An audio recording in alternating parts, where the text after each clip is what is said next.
Hi everyone. On this video, we're going to take a look at the Consent and Permission Studio. So when GDPR came into play, we of course built in tools and adapt to help you to monitor that. So if your company has decided you're going down the consent route, this is perfect for you to then monitor your candidates and your contacts and whether they have consented to your terms or not. So where this studio sits in, so My Adapt, you've got your studios in here, and then on the right-hand side, you've got the 21 standard system studios. And they're in alphabetical order, so you can slide down here and go down to consent and permissions, and that is where I am sitting here. So as you can see, it divides two screens here, two different panels between your candidates and your contacts in there. And that will show all your candidates in here and all your contacts in the system until you use the filters in that section. So before we start looking at how you can really use that to be useful to monitor the candidates or contacts, I'm just going to read out a statement from the ICO. So what they have said is when you obtain personal data from a source other than the individual it relates to, you need to provide the individual with privacy information.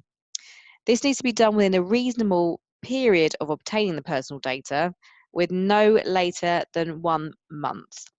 So it's really essential that once you're adding someone to your system, you're monitoring them and you're getting consent that they are happy to remain in your system.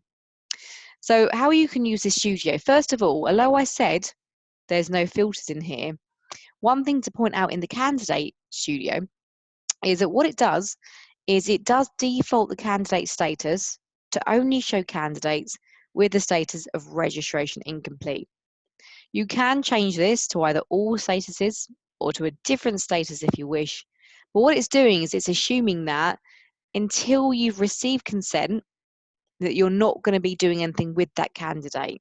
So you're not going to be placing them in a role, or you're not going to be changing the status to say that they've been registered because you haven't had that permission to do so yet.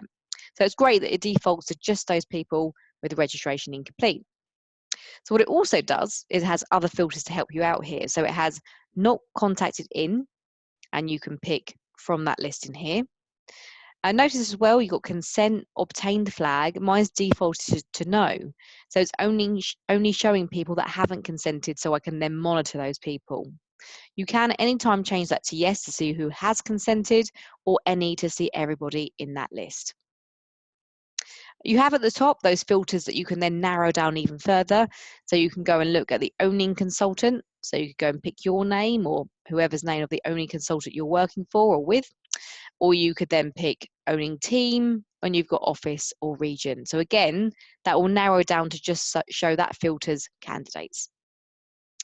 And then in here, the idea is that you can then send out, if you wish, an email to individuals or many individuals from here to then request that consent. And how you can do that is you can tick people from here, as many as you like, and then you've got a batch option at the top, which is brilliant. So you can just go request consent, click on that, this box will then appear, and then you can select the appropriate fields in here. So send docs by email, that's perfect. You do have the option of post if you wish. You've got your subject is already written for your email title, which is brilliant. You can always change that. So if you know you're going down the consent, you would just change that down to this consent request. Now, where it says permission type, you would then select the appropriate one. So again, in this scenario, we know it's consent request. And what it's doing, because you're going down the consent route and you're going to be chasing for a response from the candidate, it automatically puts a task in on the 5th of March here. So then what you'll do is you'll get a task, and if you've got that consent and you put it in the system, brilliant, you can just tick that off. If not, you'll think, oh yeah, it's a reminder to go and chase that candidate again, and then you can always put that follow-up date and that task further on for another week. So once you run that through, you can preview the email from here. And this will be written to however your administrators asked in the system. And then when you send that, that will then go out to all the candidates that you've ticked in that list. So really good tool in there. So the other thing in there as well is this is not only used for people that you're wanting to get original consent from, so new candidates, it's also used to refresh consent as well. So you may have decided as a company that you want to go and refresh consent after a certain period of time. So it might be 2 years, for example.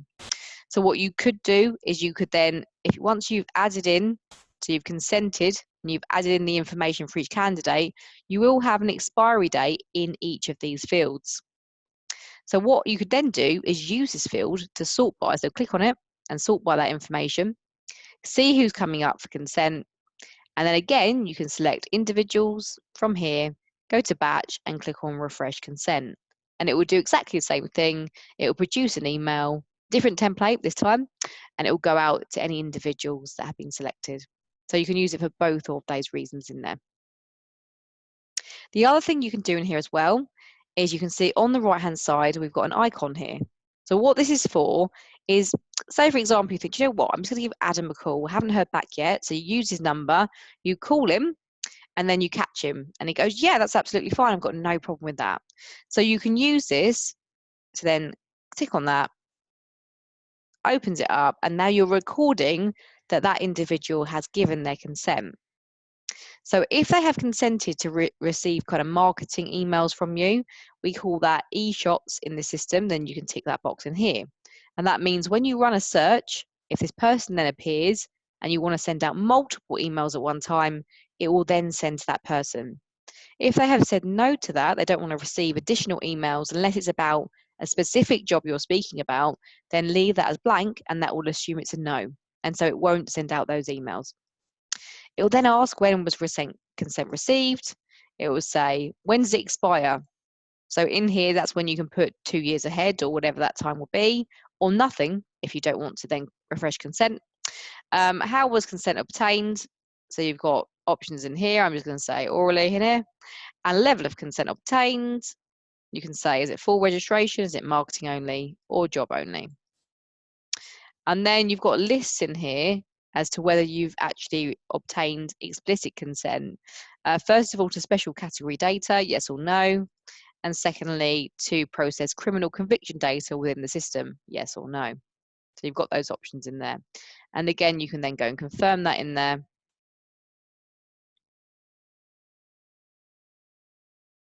So if we change our consent obtained flag to yes, you'll see that Adam is now in that list and he has expiry date in there, the date recorded and who that's by, etc.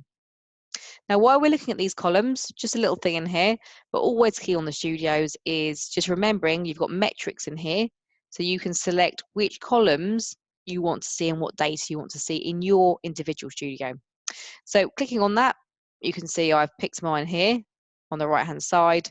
Say I wanted to also see how it was recorded, I could then click on that and use the arrow to move it over, or you can double click on something and that also moves it over. So you've got lots of great options in here of different data depending on what you want to see. You can tick that anytime and it refreshes that data in there. So that's everything. So hopefully you'll find if you're going down the consent route, this is a fantastic tool. So this is where you can go and monitor in your consent or permission requests.